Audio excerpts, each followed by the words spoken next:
فعن البراء رضي الله عنه قال قال رسول الله صلى الله عليه وسلم ما من مسلمين يلتقيان فيتصافحان إلا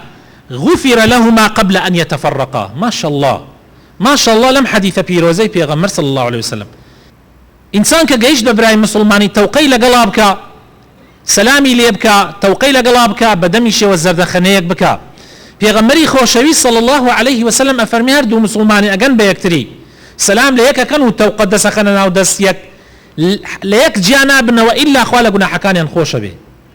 لحديثي ترى هاتوا تك تك قطرة قطرة قناح كان لبيني فنجكاني دس يانو بربيت أخواروا بويا لآثار هاتوا بيغمر أصحابه بياو كان دس يان لناو دس يكتري دس در نكردوا هتا برانبر دسي در كردوا اگر چی سندكي ضعيفة بكو حديثي بيغمر صلى الله عليه وسلم بلام عملي بي أكريت چونك أما فضائلة إنسان إسفادي لي أكا إنساني مسلمان حول دس تادرن تردر كي لبروي أم حديثة صحيحة هي تادرن تردر سدين كي خيركت زياتره وقناح كان زياتر أبوره للا أن خواهي قوروا.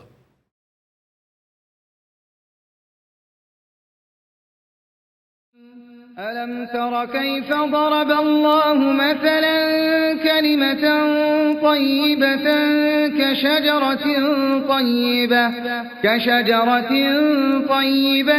أصلها ثابت